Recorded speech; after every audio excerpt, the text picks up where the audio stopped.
Bonjour frères et sœurs et bienvenue dans votre émission, voilà, qui est l'émission Ginosco. Et je tiens à remercier le Seigneur déjà pour la grâce qu'il me fait d'être ici aujourd'hui avec vous pour partager quelque chose ensemble, par la grâce du Seigneur. Certainement vous avez pu remarquer que ça faisait un bon moment que je n'avais plus posté des vidéos, que je n'avais plus partagé un message, etc.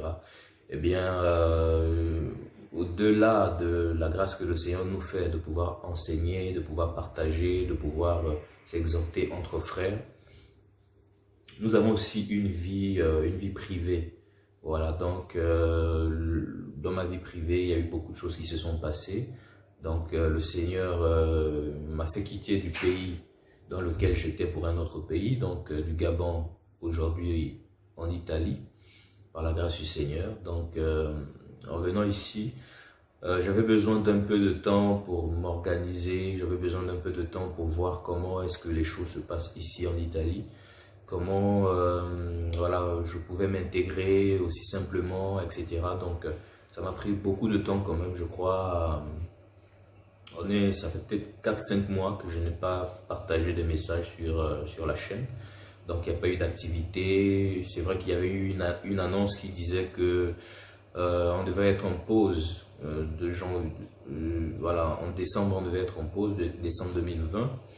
Et on devrait reprendre les émissions entre janvier et février. Mais malheureusement, on n'a pas pu reprendre les émissions entre janvier et février. Aujourd'hui, nous sommes voilà, en mai. Nous sommes le 2 mai. Voilà, donc par la grâce du Seigneur, le Seigneur a permis aujourd'hui que je puisse reprendre des émissions avec vous. Donc il y a tellement de choses bien aimées que nous avons à partager ensemble.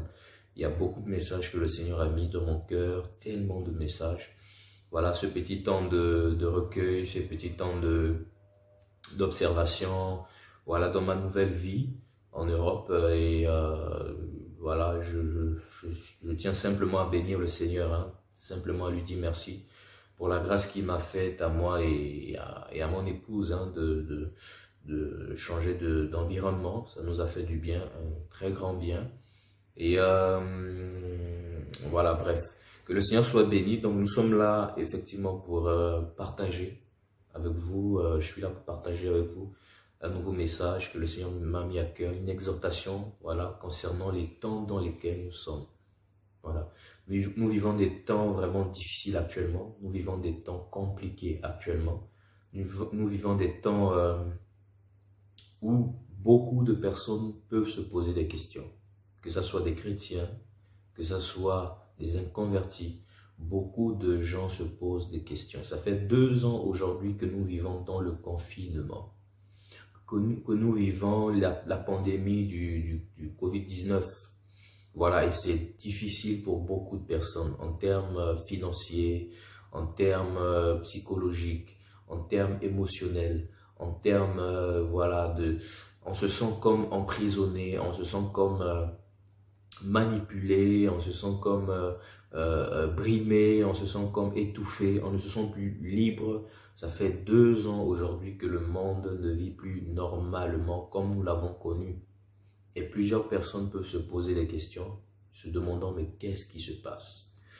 Il y en a que ça peut créer en certaines personnes une certaine peur. Ça peut créer en certaines personnes une certaine voilà, angoisse. Mais bien aimé, aujourd'hui, je voudrais vraiment nous exhorter, je voudrais vraiment nous encourager à comprendre les Écritures. Peu importe ce qui se passe dans le monde, peu importe ce qui se passe dans la vie, voilà, dans laquelle nous sommes, eh bien, le Seigneur, pour ceux qui ont une réelle communion avec le Seigneur nous avait déjà parlé de ces choses. Tout est écrit dans la parole, c'est ici. Tout est écrit. Vous voyez? Tout est écrit. Donc nous n'avons rien à,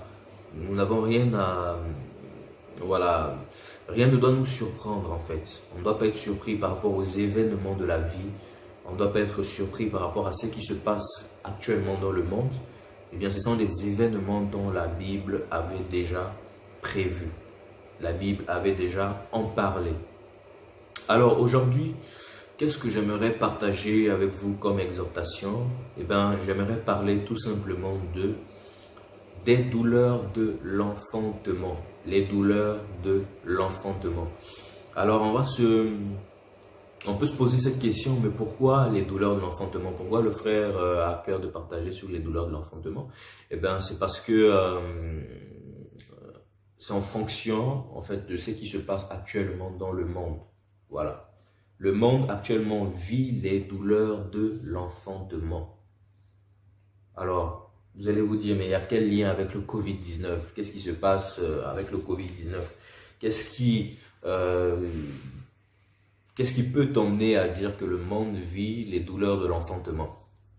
Alors, nous allons prendre quelques passages, on va lire ensemble quelques passages, on va essayer de les analyser par la grâce du Seigneur et on va essayer de comprendre un peu. Je vais vous partager la petite pensée que le Seigneur m'a partagée il y a quelques semaines, ou il y a quelques mois déjà. Et nous sommes dans le livre de Jean chapitre 16. Jean chapitre 16, voilà. Jean chapitre 16, au verset, on va le lire, Jean chapitre 16, au verset 21. Alors, dans Jean chapitre 16, au verset 21, il est dit ceci.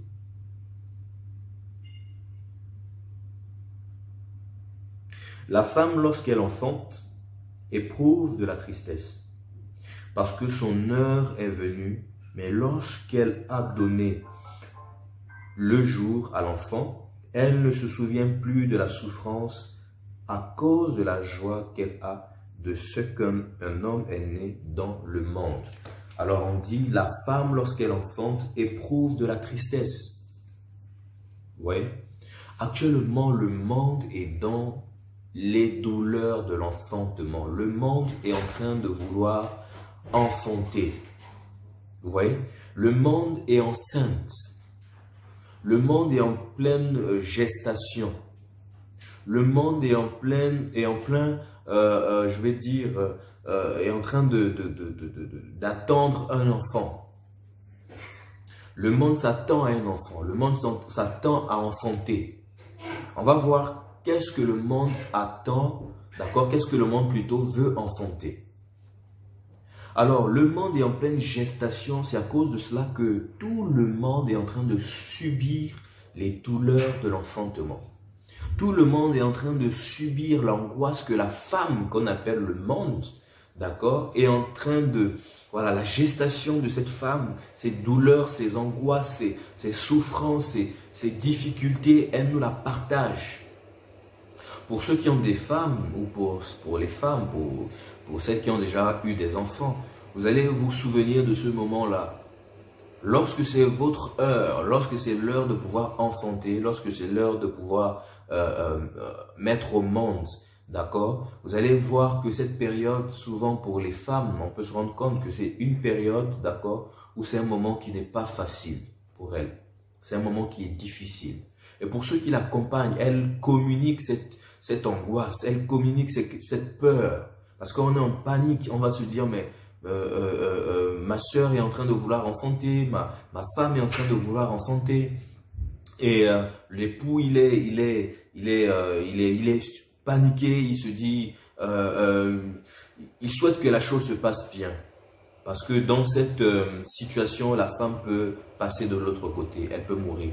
Les deux peuvent passer, et la femme et l'enfant peuvent mourir. Vous voyez? Et ici on dit, la femme lorsqu'elle enfante éprouve de la tristesse. Alors, le monde est en pleine gestation. Et le monde est en train de nous communiquer sa tristesse. Avec le Covid-19, le monde est en train de nous communiquer sa tristesse. Il n'y a pas eu que le Covid-19. Il y a eu tellement de pandémies dans les siècles passés. Il y a eu tellement de pandémies avant notre ère. Aujourd'hui, il y a eu tellement de pandémies. Et je voudrais m'appesantir sur notre ère à nous actuellement. Ce qui se passe actuellement dans le monde. Vous voyez? Et on nous dit ici, parce que son heure est venue. Donc, l'heure du monde, d'accord, de la femme est arrivée. L'heure de pouvoir enfanter.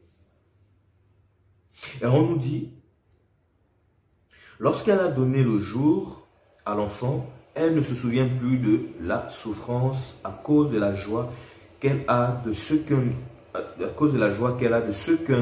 homme est né dans le monde. Donc, une fois qu'elle a enfanté, voilà, elle ne se souvient plus des difficultés, elle ne se souvient plus des douleurs, elle ne se souvient plus, voilà, de la tristesse, elle ne se souvient plus, voilà, des contractions, elle ne se souvient plus de toutes ces choses-là. Elle se souvient simplement qu'elle a mis au monde un être humain. Voilà, et elle peut se réjouir, et elle peut, voilà, avec sa famille, elle peut être heureuse. Mais je ne vais pas aller dans ce sens en parlant des humains. C'est simplement, je vais faire une analogie. Voilà, je vais prendre juste des images comme ça pour parler un peu voilà, de ce thème, les douleurs de l'enfantement, de ce qui se passe actuellement dans le monde. Voilà pourquoi le monde est en arrêt depuis 2 ans, pourquoi le monde souffre actuellement comme ça, pourquoi les gens subissent actuellement. Il n'y a plus de boulot, il n'y a plus de travail, il n'y a plus de, on va dire, voilà, les gens ont besoin d'un nouveau souffle. C'est difficile actuellement dans le monde dans lequel nous sommes, c'est à cause du fait que la femme est en pleine gestation. Voilà, la femme est en pleine gestation. Et on va prendre un autre passage dans le livre de Jérémie 49. Voilà, Jérémie 49 au verset 24. Jérémie 49 au verset 24. Bon, on va lire à partir du verset 23.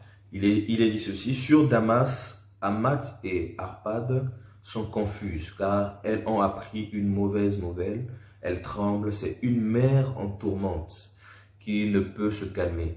Au verset 24, Damas est défaillante, elle se tourne pour fuir, et l'effroi s'empare d'elle, l'angoisse et les douleurs la saisissent comme une femme en travail. L'angoisse et les douleurs la saisissent comme une femme en travail. Eh bien, c'est clair, c'est que la Bible ici est en train de nous dire que Damas, d'accord, donc la ville Damas, pardon, la ville Damas est défaillante, elle tourne pour fuir et l'épouvante s'empare d'elle. L'angoisse et les douleurs la saisissent comme une femme en travail. L'angoisse et les douleurs la saisissent comme une femme en travail. Voilà. Donc le monde est défaillant, frères et sœurs. Le monde est défaillant. Le monde peut être considéré comme étant Damas. Une cité, voilà, qui est défaillante. Une cité qui ne peut nous apporter de sécurité. Une cité qui ne peut nous apporter de paix. Une cité qui ne peut pas nous rendre libres. Voilà, parce que le monde est en train, d'accord, d'aller à sa fin. Le monde est en train de se préparer à quelque chose de grand. Bien-aimés. Dans le monde actuellement, les grands de ce monde se concertent actuellement dans l'ombre, dans le secret, dans les endroits, d'accord, où nous, les personnages lambda, on ne peut pas savoir ce qui se passe exactement. Mais ceux qui sont dans l'esprit et qui ont une communion avec le Seigneur peuvent comprendre ce qui se passe actuellement dans le monde. Le monde actuellement est défaillant et le monde trouve des solutions pour aider, d'accord, les habitants, ses habitants à mieux vivre, à mieux se sentir, etc. Mais le monde ne pourra pas, justement, parce que c'est une cité défaillante, elle ne pourra pas rendre les gens heureux, elle ne pourra pas rendre les gens en sécurité, elle ne pourra jamais aider les gens à se sentir libres. Voilà. Donc le monde actuellement, à cause de tout ce qui se fait autour du Covid-19, les grands de ce monde, d'accord, qui dirigent le monde actuellement, sont en pleine concertation par rapport à quelque chose. C'est pourquoi nous les vivants, nous les humains qui vivons dans cette cité, voilà, pour un peu de temps, parce que nous sommes de passage, hein, la Bible dit que nous sommes les pèlerins et voyageurs sur la terre, donc nous sommes de passage. Cette cité n'est pas la nôtre, nous attendons notre cité, c'est la cité céleste. voilà, que nous attendons. Alors, le monde est en pleine gestation et elle nous communique sa douleur, et elle nous communique sa souffrance, et elle nous communique son angoisse. C'est à cause de ça qu'on peut se rendre compte que beaucoup de personnes, d'accord, vivent des temps difficiles. Beaucoup de personnes vivent des temps compliqués. Beaucoup de personnes ont peur. Voilà, se disent, mais qu'en sera-t-on du lendemain? Est-ce que réellement on va revenir comme avant? Est-ce que réellement on va s'en sortir? Eh bien, bien aimé, moi ce que j'aimerais vraiment vous partager aujourd'hui, c'est que le monde est dans une phase vraiment primordiale et dans une phase, je dirais, cruciale, voilà, c'est le terme que je voudrais employer, et dans une phase cruciale, voilà, de son histoire, voilà, parce que toutes ces choses ont été prévues dans la parole, toutes ces choses ont été prévues dans la Bible. Pour ceux qui ont une communion avec le Seigneur, pour ceux qui lisent leur Bible, ils sauront de quoi je suis en train de vouloir parler, en fait. Oui, et lorsqu'on lit dans le livre de toujours Jérémie, on va rester un peu dans Jérémie, on va aller au chapitre 4 de Jérémie. Voilà, chapitre 4 de Jérémie. Les douleurs de l'enfantement. Chapitre 4 de Jérémie. Alors, Jérémie chapitre 4. Ok. Au verset, on va dire, verset 31. Alors, le verset 31 de Jérémie dit ceci. « Car j'entends des cris comme ceux d'une femme en travail, des cris d'angoisse comme dans un premier enfantement. C'est la voix de la fille de Sion. Elle soupire, elle étend les mains. Malheureuse que je succombe sous les meurtriers. Malheureuse que je succombe sous les meurtriers. » Regardez ce qui s'est passé actuellement avec cette pandémie Covid-19. La première phase en 2020. Vous voyez, ici en Italie, par exemple, l'Italie a été l'un des pays les plus touchés par la Covid-19. Beaucoup de gens sont morts, ont péri à cause de la Covid-19. L'Italie était en panique, pas juste l'Italie, la France était en panique, pas juste la France. Le monde était en panique. Les États-Unis, les grandes puissances du monde ont été en panique, se demandaient mais qu'est-ce qui se passe? Vous voyez un peu? Pour ceux qui sont dans le côté de l'ennemi, ils savaient ce qui est en train de se passer dans le monde. Parce que c'est eux qui ont créé, d'accord, ces choses pour que le monde subisse l'angoisse, pour que le monde subisse la frayeur, pour que le monde soit assujetti par rapport aux lois qu'ils vont voter pour assujettir de plus en plus la race humaine. Vous voyez? C'est pourquoi, bien aimé, toutes les personnes qui n'ont pas le Seigneur Jésus-Christ dans leur vie, d'accord, ne sont pas en sécurité.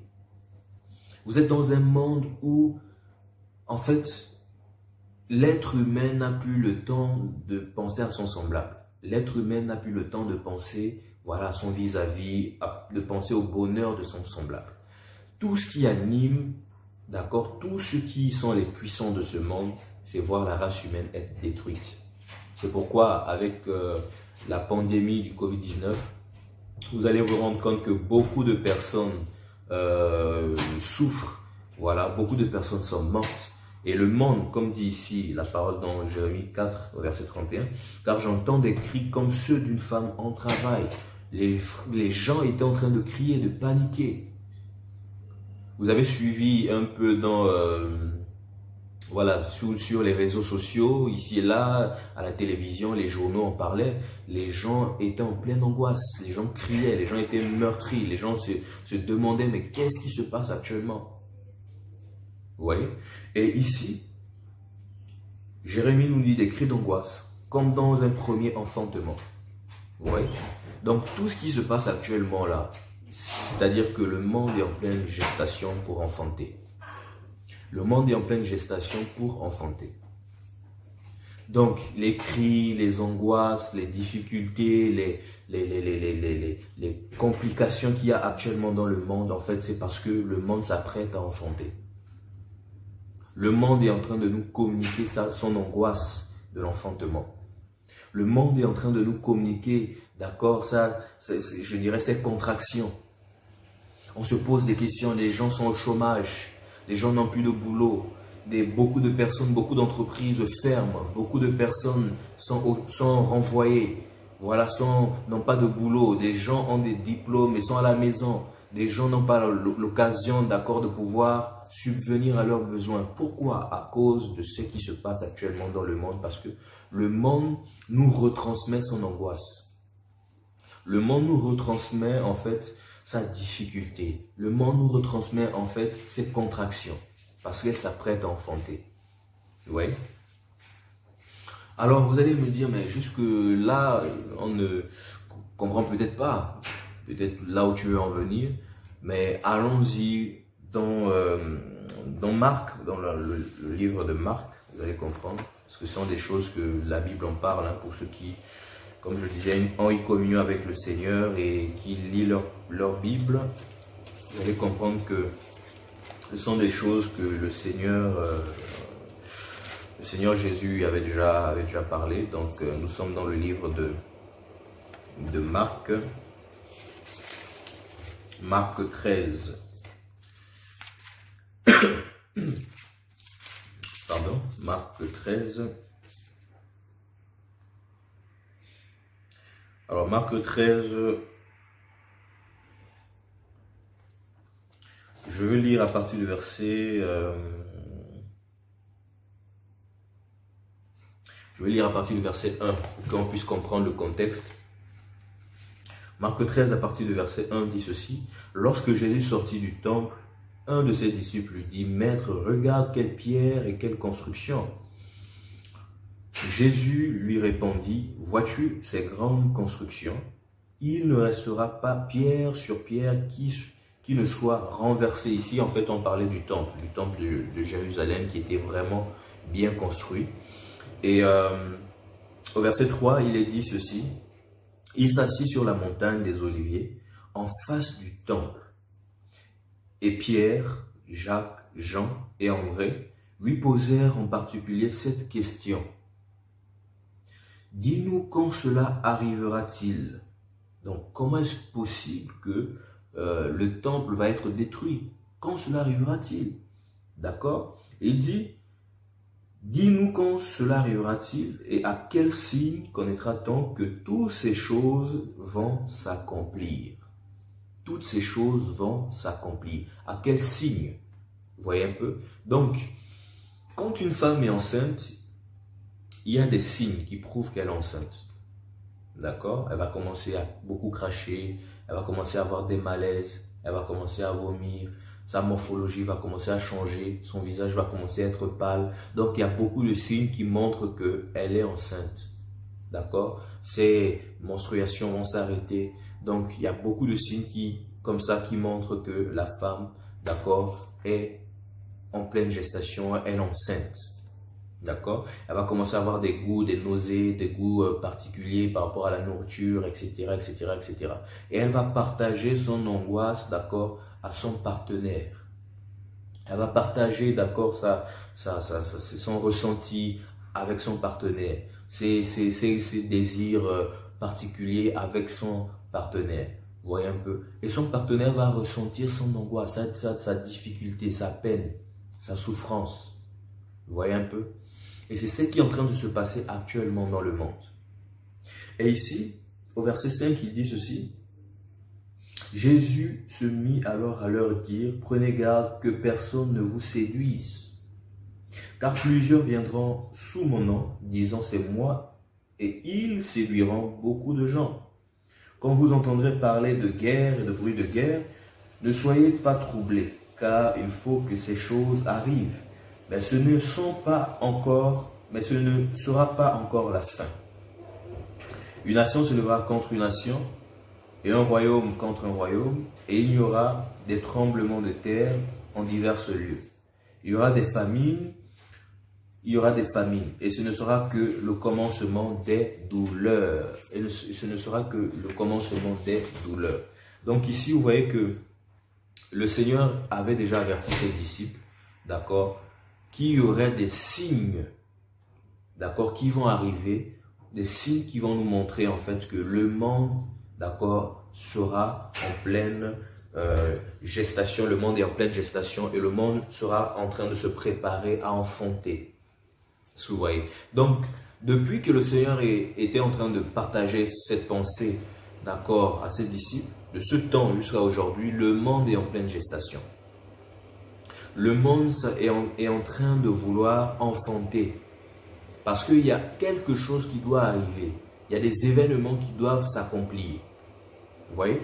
Donc, il dit ici, car plusieurs viendront sous mon nom disant c'est moi et ils séduiront beaucoup de gens. Donc, beaucoup se diront qu'ils sont de Christ. Hein. Ils vont séduire beaucoup de gens et c'est ce que nous voyons actuellement dans le monde. Il y a beaucoup de sectes, d'accord, qui naissent ici et là. Donc, plusieurs qui se disent églises, en griffe, qui naissent ici et là et qui entraînent beaucoup de gens, voilà, vers eux, vers les hommes. Beaucoup de gens sont devenus idolâtres de l'homme, de l'être humain. Un homme peut recevoir une vision, un homme peut recevoir une pensée de la part du Seigneur, mais cela ne veut pas dire qu'on doit le suivre. Cela ne veut pas dire qu'on doit s'attacher à lui. C'est pas ça la parole. Lorsqu'un homme reçoit une vision, comme moi j'ai reçu la pensée de Ginosko, voilà, Ginosko c'est quoi? Simplement la connaissance intime d'Elohim, la connaissance intime de Dieu. Donc c'est que nous voulons partager dans la pensée ou la vision Ginosko, c'est de dire aux hommes d'aller vers le Seigneur, de connaître le Seigneur, d'avoir une réelle intimité avec le Seigneur. Ce n'est pas s'attacher à nous qui avons reçu une vision. Parce que nous ne pouvons pas vous sauver, nous ne pouvons pas vous emmener au ciel. C'est vous-même avec le Seigneur, la manière dont vous vivez votre marche chrétienne, et cette façon-là qui va vous emmener, d'accord, vers le Seigneur. Et une fois que vous serez avec le Seigneur, vous allez avoir une communion avec le Seigneur, et bien aimé, vous allez simplement, avec la façon dont vous allez marcher, hein, voilà, avec la crainte du Seigneur, la sanctification, toutes ces choses, d'accord, les principes les principes de la marche chrétienne que vous allez suivre, ce sont ces choses qui vont vous emmener au ciel, ce sont ces choses qui vont vous emmener au royaume, dans le royaume des cieux.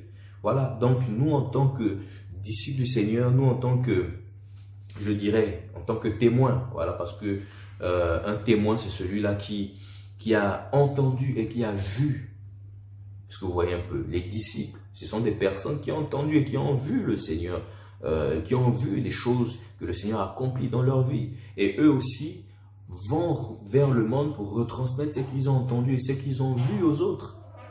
Ils vont dire que nous, on a été témoins de ce que... j'ai été témoin de... Moi, par exemple, j'ai été témoin de ce que le Seigneur a fait dans ma vie. Vous voyez un peu? Donc, j'ai entendu l'évangile et j'ai vu ce que le Seigneur a fait. Donc, je ne me suis pas juste limité à entendre, mais je suis allé jusqu'à voir les preuves de la foi, à palper ces choses. Ouais. Donc, en tant que disciples, d'accord, nous simplement, on est censé partager l'évangile aux gens et les emmener vers le Seigneur. Peu importe la vision, peu importe le charisme, peu importe la notoriété que le Seigneur peut nous donner à cause de la grâce qu'il a mis dans notre vie, voilà, que les gens ne s'attachent pas à nous, mais que les gens s'attachent au Seigneur. C'est ça, Ginosko. Et revenons au message, simplement. Donc ici, on voit les signes des douleurs de l'enfantement, les signes, d'accord, les signes de la grossesse. Voilà. Donc ici, on voit les guerres. On regarde aujourd'hui dans plusieurs nations, il y a des guerres, il y a des tensions. Voilà, et vous voyez les habitants d'une ville peuvent se lever, les habitants d'une nation peuvent se lever parce qu'ils ne sont pas contents de la manière dont leurs dirigeants dirigent cette nation. Vous voyez, les gens peuvent contester, peuvent dire nous ne sommes pas d'accord parce qu'on n'a pas à manger, parce qu'on n'a pas à boire, parce qu'on n'a pas d'électricité, parce qu'on n'a pas de travail, parce que voilà, c'est difficile, voilà, tout est compliqué. Les gens peuvent se lever et se plaindre. Parce qu'ils ne sont pas en paix, ils ne se sentent pas en paix, ils ne se sentent pas en sécurité. Vous voyez? Et c'est ce qui se passe actuellement dans le monde. Ça a commencé depuis des siècles. Ça a commencé depuis, bien avant notre ère, ça a commencé. D'accord? Et jusqu'à nous, nous vivons les douleurs de l'enfantement. Vous voyez? On va prendre un autre passage. 1 Thessaloniciens chapitre 5.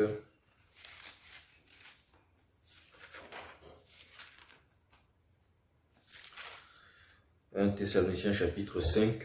Voilà. Je vais lire à partir du verset 1. La Bible dit ceci. Pour ce qui est des temps et des moments, vous n'avez pas besoin. D'accord? Pour ce qui est des temps et des moments, vous n'avez pas besoin, frères, qu'on vous en écrive. Ok? Au verset 2, car vous savez bien vous-même que le jour du Seigneur viendra comme un voleur dans la nuit. Le jour du Seigneur viendra comme un voleur dans la nuit. Et on nous dit, au verset 3, quand les hommes diront, d'accord, quand les hommes diront, paix et sûreté, alors une ruine soudaine les surprendra, comme les douleurs de l'enfantement surprennent la femme enceinte, et ils n'échapperont point. Vous voyez un peu? Lorsque les hommes vont commencer à se réjouir, à dire paix et sécurité, alors viendra une ruine soudaine, d'accord, les surprendra comme les douleurs de l'enfantement. Donc les douleurs de l'enfantement, d'accord, ça surprend. Quand la femme est enceinte, elle a à terme, parce que je peux vous assurer, mes frères et sœurs, que le monde est à terme. Le monde est à terme, c'est 9 mois de grossesse. Le monde est à terme. Et le monde est en pleine, je dirais, est en pleine contraction. Vous voyez, nous subissons actuellement les contractions du monde. Parce que le monde est prêt à enfanter. Vous voyez, le monde est prêt à enfanter. Et ici, on nous dit ceci. Quand les hommes diront paix et sûreté, alors une ruine soudaine les surprendra comme les douleurs de l'enfantement surprennent la femme enceinte et ils ne chapperont point. Mais vous, frères, vous n'êtes pas dans les ténèbres pour que ce jour vous surprenne comme un voleur. Donc ici, on s'adresse aux chrétiens. Nous ne sommes pas dans les ténèbres parce que ceux qui sont dans les ténèbres, c'est des personnes qui n'ont pas le Seigneur et ils ne sont pas éclairés. Mais si vous n'êtes pas éclairé, vous n'allez pas comprendre ce qui se passe actuellement dans le monde. Ce qui se passe effectivement actuellement dans le monde, pour nous qui sommes dans le Seigneur Yeshua, pour nous qui avons le Seigneur Jésus dans notre vie, nous sommes éclairés quant à ces choses. Vous voyez, bien-aimés, nous ne sommes pas surpris, ça ne va pas nous surprendre. Vous comprenez? Et on nous dit ici, au verset 5, vous êtes tous des enfants de la lumière et des enfants du jour. Nous ne sommes point de la nuit ni des ténèbres. D'accord? Au verset 6, ne dormons donc au point comme les autres, mais veillons et soyons sobres. Car ceux qui dorment, dorment la nuit, et ceux qui s'enivrent, s'enivrent la nuit. Mais nous, qui sommes du jour, soyons sobres, ayant revêtu la cuirasse de la foi et de l'amour, et ayant pour casque l'espérance du salut. Au verset 9, car Dieu ne nous a pas destinés à la colère, mais à la possession du salut, car notre Seigneur, par notre Seigneur Jésus-Christ, qui est mort pour nous afin que soit que nous veillions, d'accord, soit que nous dormions, nous vivions ensemble avec lui. Donc que nous soyons en vie ou que nous soyons morts, nous puissions vivre pour l'éternité avec lui. Alors nous sommes dans une phase cruciale, d'accord, de notre ère. Une phase cruciale dans l'esprit. Il y en a qui comprennent que nous sommes dans une phase cruciale. 2 ans de pandémie, frère. Le monde est en arrêt pendant 2 ans et au ralenti. Les choses sont au ralenti.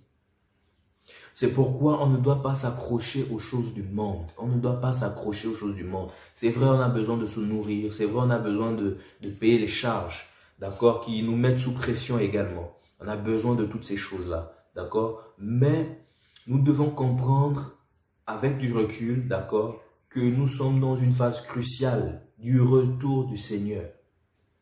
Du retour du Seigneur, de l'enlèvement de l'Église. Nous sommes dans une phase cruciale. Et le monde s'apprête à enfanter l'homme impie.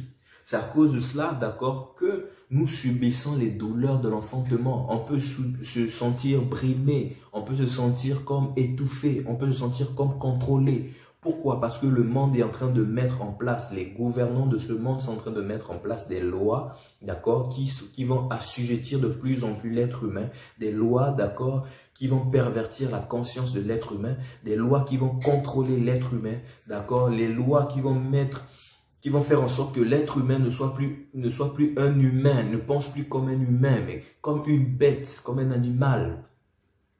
Vous voyez un peu? Et tout ceci ne sont que les douleurs de l'enfantement, parce qu'il s'apprête à enfanter l'homme impie.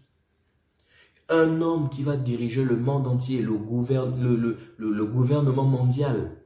Vous voyez un peu? Le chaos, d'accord? On crée un chaos pour emmener une paix, d'accord? Une fausse paix. Pour apporter la paix, il faut un chaos. Donc c'est ce qu'ils sont en train de créer. Créons un chaos pour apporter un semblant de paix à la race humaine. Vous voyez? Et c'est ce qui est en train de se passer actuellement dans le monde, frères et sœurs. C'est pourquoi nous devons nous accrocher, nous ne devons plus nous accrocher aux hommes, à un quelconque ministère ou à une pensée ou je ne sais pas quoi, mais attachons-nous au Seigneur, ayons une vie d'intimité. En famille, aie une vie d'intimité avec ta femme, avec tes enfants, ayez une vie d'intimité. Craignez le Seigneur, craignons le Seigneur, frère. Attachons-nous au Seigneur. En dehors du Seigneur, il n'y a personne. Aucun homme ne peut nous emmener au ciel, frère. Peu importe le charisme, peu importe la notoriété dans la marche, peu importe les titres, peu importe ces choses, ces hommes ne nous emmèneront jamais au ciel. La seule personne qui a la capacité de nous emmener au ciel, d'accord, c'est le Saint-Esprit qui vit en nous, d'accord, qui atteste que nous sommes réellement des enfants d'Élohim. C'est ça qui atteste que nous sommes les enfants du Seigneur. Ce sont ces choses, la manière dont nous vivons au travers de notre marche, d'accord, notre témoignage et toutes ces choses.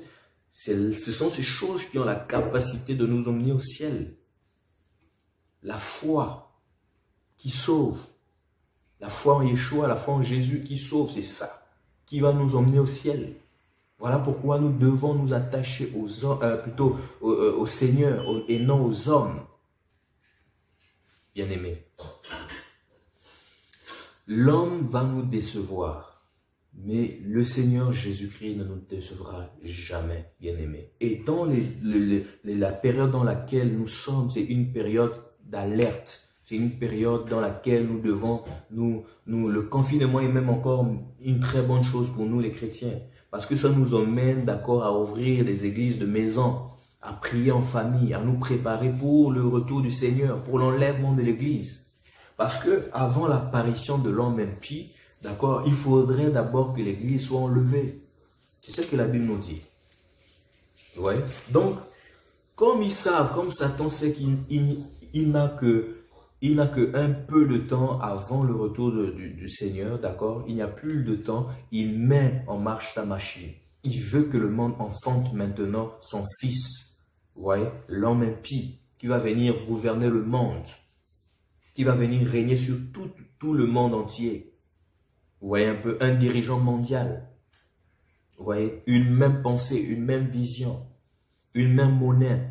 Donc tout va converger sur une même façon de penser. Vous voyez? Donc nous qui sommes avertis en tant que disciples de Jésus-Christ, nous devons nous préparer, frères. Nous ne devons pas être surpris quant à ce qui se passe dans le monde, parce que le monde est en pleine gestation. Le monde veut enfanter l'homme impie. Vous voyez? Et si on regarde dans le livre de Jérémie 30,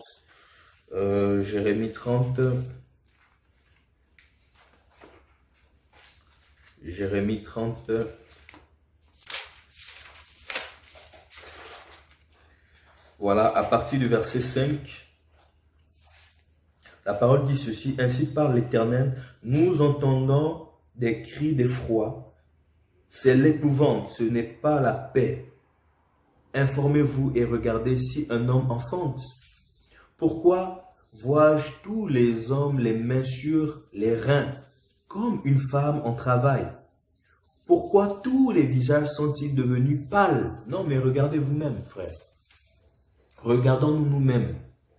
Regardez les frères et sœurs, regardez nos parents, regardez ce qui se passe dans le monde entier. Les visages sont devenus pâles, frères. Les gens sont devenus pâles. Quand on parle un peu d'argent, les gens deviennent sous tension. Les gens se disent, il n'y a plus d'argent. Comment on va faire pour vivre? Comment on va faire pour payer notre loyer? Comment on va faire pour envoyer nos enfants à l'école, pour payer les études de nos enfants? Comment nous allons faire pour nous en sortir? Tout le monde est sous tension. Les gens, maintenant, le visage de tout le monde est devenu pâle. Les gens cherchent le moyen de s'en sortir. Malheureusement, beaucoup vont dans la facilité. Satan est en train de gagner beaucoup dans la facilité, d'accord, en allant dans, je dirais, dans des systèmes impies, dans la franc-maçonnerie, dans des systèmes vraiment terribles pour s'en sortir. Ils vendent leur âme au diable pour s'en sortir. Malheureusement, ces personnes vont perdre pour des choses terrestres, ils vont perdre leur âme pour l'éternité, pour des choses terrestres. Ouais. Le monde actuellement, les visages sont devenus pâles. Même nos dirigeants, certains de nos dirigeants, d'accord, qui sont dirigés aussi par d'autres personnes, ne savent plus à quel sens se vouer. Ils sont obligés de mettre en application tout ce que ceux qui les dirigent leur demandent de faire. Oui. Et lorsqu'on regarde encore, on va encore lire dans un autre passage dans le livre de 2 Thessaloniciens. Comme je vous disais, c'est une courte exhortation que je voulais donner rapidement pour éveiller notre conscience, pour qu'on s'attache davantage au Seigneur, pour qu'on ait des temps vraiment personnels avec le Seigneur dans l'intimité. Et 2 Thessaloniciens, chapitre 2, je vais lire à partir du verset 1. La Bible nous dit ceci: pour ce qui concerne l'avènement de notre Seigneur Jésus-Christ et notre réunion avec lui, nous vous prions, frères, de ne pas vous laisser facilement ébranler dans notre bon sens et de ne pas vous laisser troubler, soit par une quelconque inspiration, soit par une parole ou par une lettre qui semblerait venir de nous, comme si le jour du Seigneur était déjà là. À cette période-là, il y avait des personnes, d'accord, en Thessalonique, qui avaient reçu certainement des lettres, pensant que ça venait de Paul, qui disait que, parce qu'il y avait certaines personnes qui pensaient que voilà, le jour du Seigneur était déjà arrivé. Vous voyez un peu. Voilà, mais il y a des étapes avant qu'une femme accouche. On a parlé de ça tout à l'heure. Voilà, donc il fallait effectivement que ses frères et sœurs voient ces signes, parce que le Seigneur avait dit à ses disciples qu'il y aurait des signes. Vous voyez un peu. Donc, Paul était en train d'en dissuader les frères pour leur faire comprendre en fait que le jour du Seigneur n'est pas encore arrivé, il ne faut pas tomber dans cette séduction-là. Et il dit au verset 3 que personne ne vous séduise d'aucune manière, car il faut que l'apostasie soit arrivée auparavant et qu'on ait vu paraître l'homme impie, le fils de la perdition. Vous voyez un peu, il faudrait d'abord que l'apostasie soit arrivée auparavant, l'abandon de la foi. D'accord, l'apostasie, c'est l'abandon de la foi. Et nous voyons aujourd'hui beaucoup de gens abandonner la foi à cause des biens matériels, à cause de l'argent, à cause, je ne sais pas, du bien-être qu'il y a dans ce monde. Vous voyez un peu, beaucoup de gens abandonnent la foi. Beaucoup de serviteurs de Dieu en griffe, d'accord, ont perdu la foi à cause de l'argent, ont perdu la foi à cause de la gloire que peut donner le ministère, ont perdu la vision, ont perdu la confiance de beaucoup de frères et sœurs, ont perdu vraiment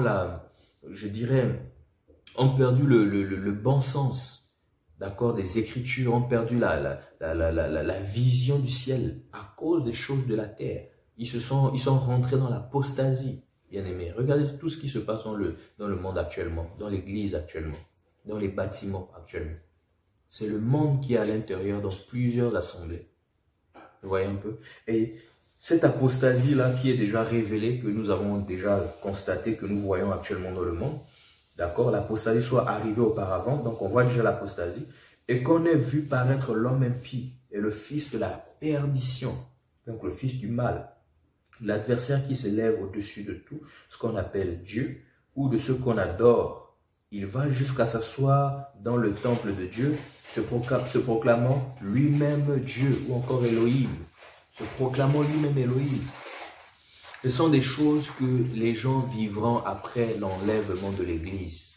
Les gens vivront ces choses. Lorsque l'homme impie sera enfanté par le monde va enfanter l'homme impie, d'accord? Le monde sera sous l'assujettissement, d'accord, de cet homme, d'accord? Il va aller même jusqu'à Jérusalem pour séduire les Juifs, le peuple du Seigneur, d'accord? Même jusqu'à s'asseoir dans le temple, parce que les Juifs vont construire le 3e temple, d'accord? Il va aller jusqu'à s'asseoir dans le temple et se proclamer lui-même Elohim. Donc c'est grave. Et on nous dit au verset 5, ne vous souvenez-vous pas que je vous ai dit ces choses lorsque j'étais encore chez vous? Et maintenant, vous savez ce qui le retient, afin qu'il ne paraisse qu'en son temps. Vous comprenez? Donc, il a un temps où il va apparaître. Et ce temps est en train d'arriver parce que le monde s'apprête à l'enfanter. Vous comprenez, frère? Et on nous dit au verset 7, car le mystère de l'iniquité agit déjà. Il faut seulement que celui qui le retient encore ait disparu. Alors, qui le retient encore? Ce qui le retient encore, c'est l'Église. C'est la présence de l'Église, frère, qui le retient encore. Parce que avant que l'homme impie, d'accord, soit enfanté, il faudrait que l'Église soit enlevée. Voilà pourquoi je disais, nous sommes dans une phase cruciale de notre ère. Nous sommes dans une phase cruciale, d'accord, des prophéties bibliques.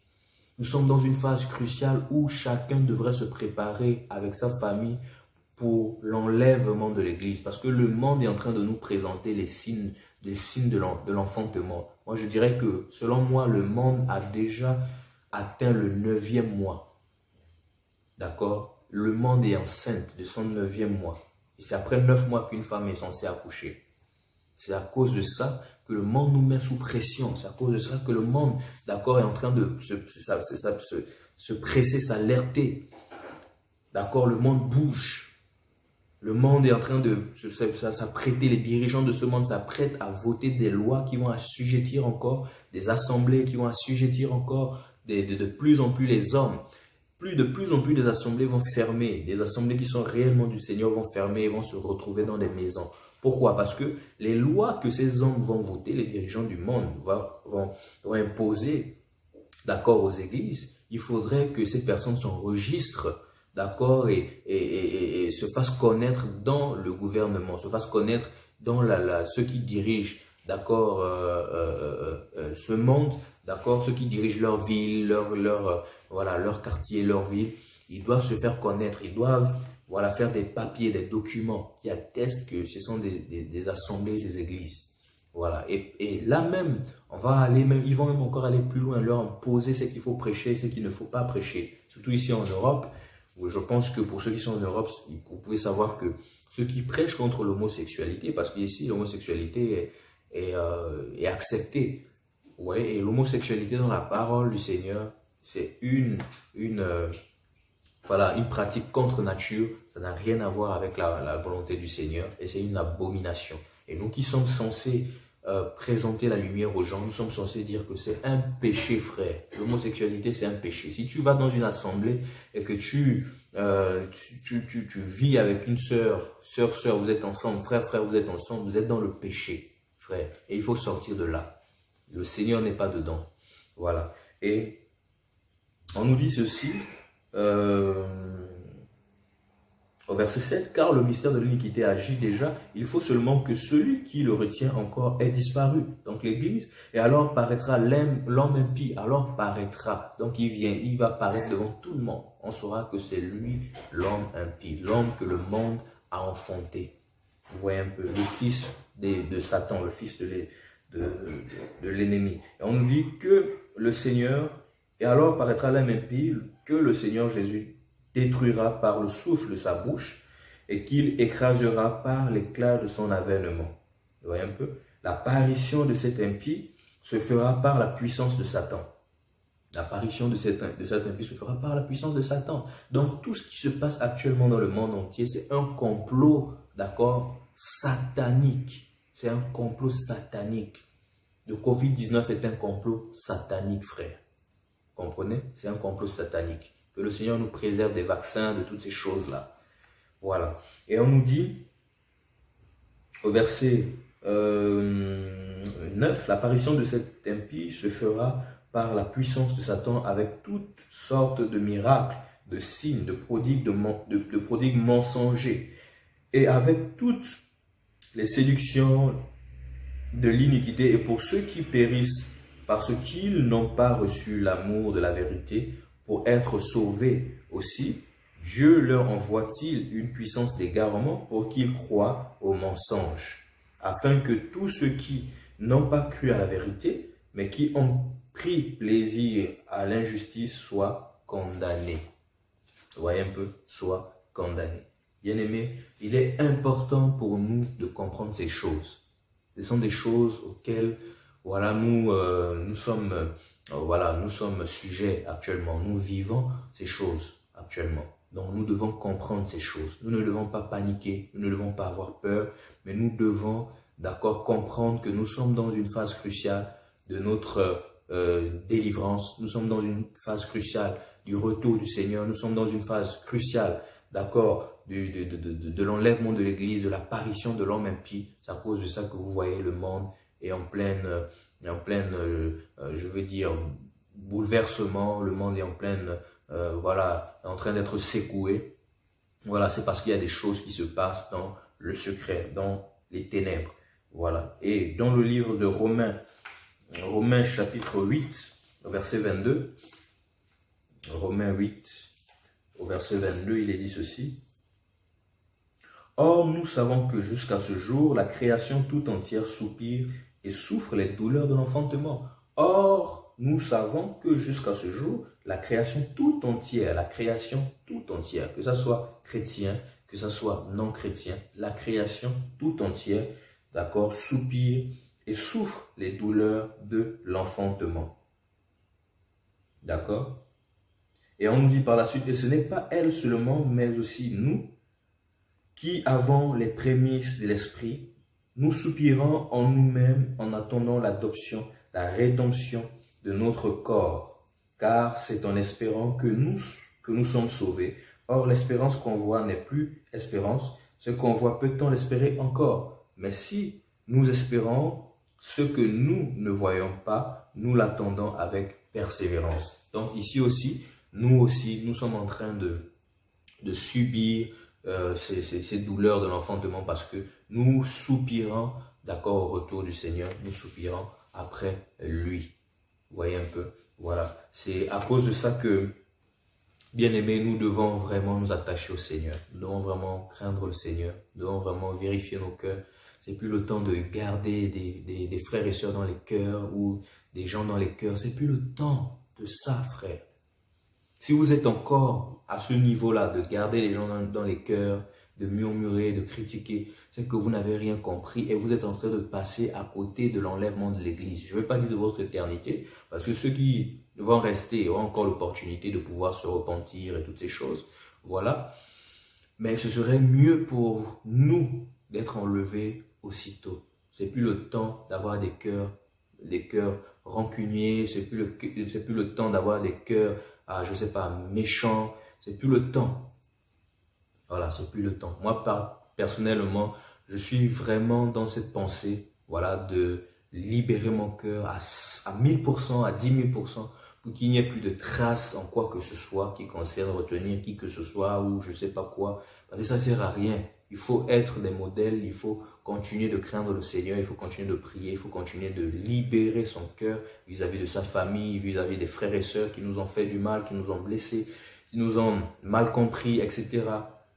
Donc toutes ces choses, il faut vraiment passer l'éponge dessus et être focalisé, focus, comme on le dit en anglais. Il faut être focus sur la vision, sur la pensée du fait que le Seigneur est en train de revenir. Voilà. Et c'est le temps pour nous aussi, voilà, de préparer, voilà, aussi d'autres personnes, de préparer des gens au retour du Seigneur. Voilà. Comme Paul le disait, on va lire un passage, comme Paul le disait dans Galates. Voilà, dans le livre de Galates, Galates chapitre 4. Comme Paul le disait dans le livre de Galates chapitre 4, au verset 19. Galates 4, verset 19. « Mes enfants pour qui je prouve de nouveau les douleurs de l'enfantement jusqu'à ce que Christ soit formé en vous. » C'est le temps de former les gens. C'est le temps de mettre Christ dans le cœur des gens. C'est le temps, frère. Il faudrait que nous, en tant que disciples du Seigneur, que nous puissions souffrir les douleurs de l'enfantement dans le sens d'engendrer des personnes qui vont se préparer au retour du Seigneur. C'est à cause de ça que le Seigneur nous donne des visions comme Gilonsco, pour qu'il y ait des personnes, d'accord, chez eux, qui soient touchées par les médias que nous avons aujourd'hui, comme YouTube, comme Facebook, etc. C'est pas juste pour le buzz, c'est pas juste pour, je vais dire, se distraire. Non, nous utilisons ces médias-là, nous utilisons ces solutions-là, d'accord? Parce que nous voulons voir les choses changer dans la vie des uns et des autres. Nous ne voulons pas nous faire connaître, mais nous voulons faire connaître le Seigneur Jésus. Voilà, donc nous devons aussi subir les douleurs de l'enfantement. On doit aussi, même si on nous critique, c'est aussi ça les douleurs de l'enfantement. Parce que nous sommes en train d'engendrer des gens, parfois que nous ne connaissons même pas. Des personnes qui ont été touchées chez elles. Voilà, ils ont été touchés chez eux. Nous ne connaissons pas ces personnes. Ils ont commencé à régler leur vie et à suivre le Seigneur. C'est à cause de ça que nous prêchons, que nous disons aux gens de s'attacher au Seigneur, tout simplement, et non pas à nous. Ne faisons pas comme d'autres personnes qui travaillent en vain. Ne travaillons pas en vain, frères. Ne travaillons pas en vain. Voilà, ne souffrons pas en vain. Ne souffrons, d'accord, souffrons avec le Seigneur et pour le Seigneur. Et pour terminer, je vais terminer avec ce passage d'Ésaïe. Voilà, ce passage d'Ésaïe, Ésaïe 26. Ésaïe 26.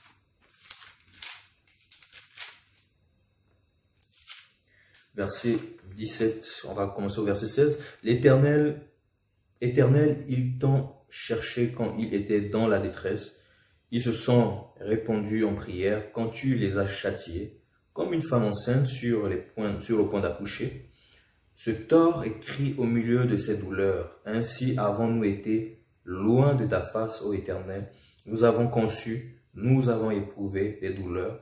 Et quand nous enfantons, ce n'est que du vent. Et quand nous enfantons, ce n'est que du vent. Le pays n'est pas sauvé et ses habitants ne sont pas venus à la vie. Vous voyez un peu qu'il y a des personnes comme ça qui vont souffrir des difficultés à cause du fait qu'ils se disent qu'ils sont en train de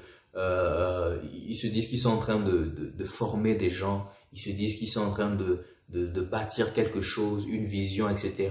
Ils ont l'impression de subir les douleurs de l'enfantement. Ils se disent que nous sommes en train de vouloir engendrer. Mais le résultat de ces choses n'est que du vent. La ville n'a pas été touchée. Les habitants de cette ville n'ont pas été sauvés. La nation n'a pas été touchée. Alors c'est quoi le but de tout ce que nous faisons comme, je ne sais pas, comme réunion pour nous organiser, pour que nos villes soient touchées, pour que nos nations soient touchées, pour que, voilà. Et si on ne voit pas le résultat de ces choses, si ce n'est que du vent, nous sommes allés faire des émissions ici et là, dans des télés, nous sommes allés dans des quartiers prêchés, nous sommes allés donner des denrées alimentaires gratuitement. Mais si les gens ne sont pas sauvés, s'il n'y a pas le résultat de ces choses, c'est qu'on a ressenti les douleurs de l'enfantement en vain. Ce n'était que du vent, comme a dit Ésaïe ici. Ce n'était que du vent, du vent. Pourquoi? Parce que la ville n'a pas été touchée. Pourquoi? Parce que les habitants du quartier n'ont pas été touchés. On veut le résultat, frère. Ça ne sert à rien de faire les nations. On va ici et là, on fait des nations ici et là, etc. Ou on fait des quartiers ici et là, etc. S'il n'y a pas le fruit, s'il n'y a pas le fruit de la conversion des âmes, s'il n'y a pas le fruit du changement, parce que c'est ça que nous voulons voir, le changement, frère. Le changement des vies des gens. Parce que si on va quelque part et que les vies des gens ne sont pas transformées, c'est qu'on a ressenti, d'accord, les douleurs de l'enfantement en vain. On a souffert en vain. On a eu des projets en vain. On a construit des choses pour que la nation soit touchée en vain. Donc ne soyons pas comme ça. Soyons comme Paul, voilà, qui a ressenti les douleurs de l'enfantement, d'accord, et qui a vu, d'accord, la transformation, la croissance de ces personnes-là qui sont allées de l'avant, frère. Voilà. Et ne soyons pas dans la tristesse, soyons dans la paix, afin que le Seigneur nous garde, afin que le Seigneur nous bénisse. Voilà, bien-aimés, le message que je voulais apporter aujourd'hui avec vous. Je voulais partager cette exhortation avec vous. Je tiens simplement à bénir le Seigneur.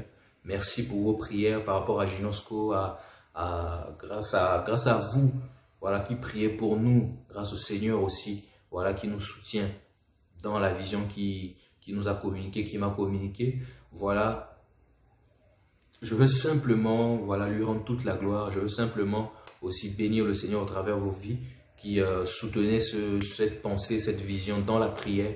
Voilà, merci encore pour ce que le Seigneur accomplit au travers de vos vies. Merci au Seigneur pour ce qu'il fait. Voilà, que le nom du Seigneur soit béni. Continuez de prier pour nous dans vos maisons. Continuez de prier pour nous afin que le Seigneur nous inspire encore de nouveaux messages pour partager, pour que nous soyons tous édifiés, afin que nous attendons avec impatience, avec joie, le retour de notre bien-aimé Yeshua HaMashiach, Jésus-Christ de Nazareth. Que le Seigneur vous bénisse et on se dit à la prochaine émission au nom de Yeshua. Amen.